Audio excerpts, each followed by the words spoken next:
Chapter 1. The fox felt the car slow before the boy did, as he felt everything first. Through the pads of his paws, along his spine, and the sensitive whiskers at his wrists. By the vibrations he learned also that the road had grown coarser. He stretched up from his boy's lap and sniffed at threads of scent leaking in through the window, which told him they were now traveling into woodlands.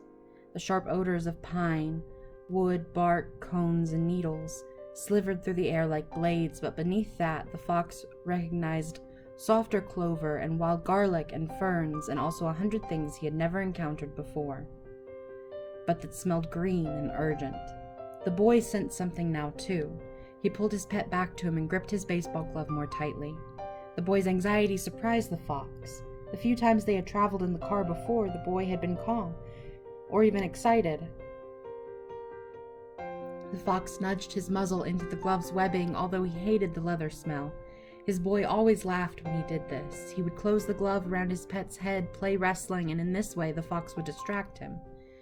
But today the boy lifted his pet and buried his face in the fox's white ruff, pressing hard. It was then that the fox realized his boy was crying. He twisted around to study his face to be sure. Yes, crying, although without a sound, something the fox had never known him to do. The boy hadn't shed tears for a very long time, but the fox remembered always before he had cried out, as if to demand that attention be paid to the curious occurrence of salty water streaming from his eyes.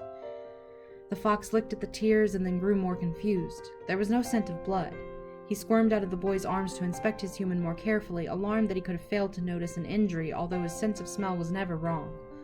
No blood, not even the underskin pooling of a bruise or the marrow leak of a cracked bone which had happened once. The car pulled to the right and the suitcase beside them shifted. By its scent, the fox knew it held the boy's clothing and the things from his room he handled the most often. The photo he kept on top of his bureau and the items he hid in the bottom drawer. He pawed at a corner, hoping to pry the suitcase open enough for the boy's weak nose to smell these favored things and be comforted. But just then the car slowed again, this time to a rumbling crawl. The boy slumped forward, his head in his hands. The fox's heartbeat climbed and the brushy hairs of his tail lifted. The charred metal scent of the father's new clothing was burning his throat. He leapt to the window and scratched at it. Sometimes at home, his boy would raise a similar glass wall if he did this. He always felt better when the glass wall was lifted. Instead, the boy pulled him down onto his lap again and spoke to his father in a begging tone. The fox had learned the meaning of many human words, and he heard him use one of them now. No. Often the no word was linked to one of the two names he knew, his own and...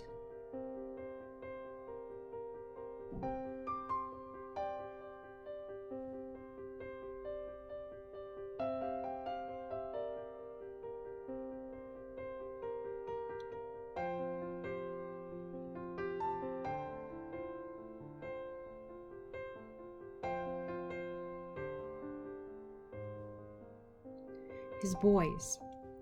He listened carefully, but today it was just the no pleaded to the father over and over. The car juddered to a full stop and tilted off to the right, a cloud of dust rising beyond the window.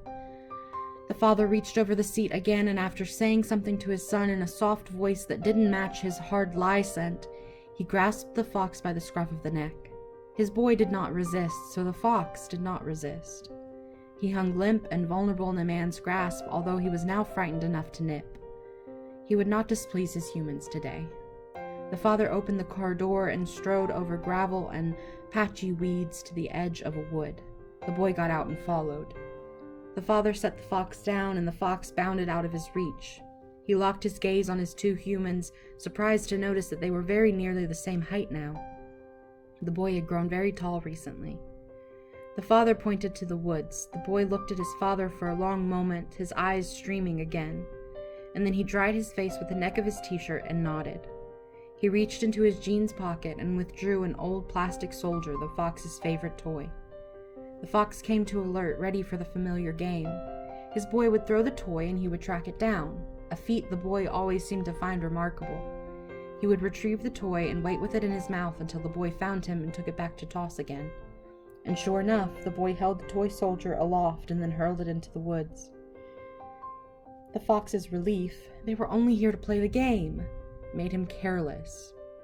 He streaked towards the woods without looking back at his humans.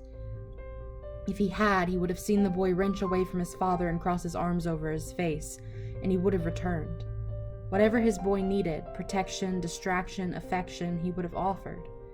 Instead, he set off after the toy, finding it was slightly more difficult than usual, as there were many other fresher odors in the woods. But only slightly. After all, the scent of his boy was also in the toy. That scent he could find anywhere.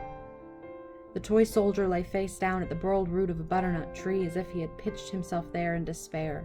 His rifle, its butt pressed tirelessly against his face, was buried to the hilt in leaf litter. The fox nudged the toy free, took it between his teeth, and rose on his haunches to allow his boy to find him.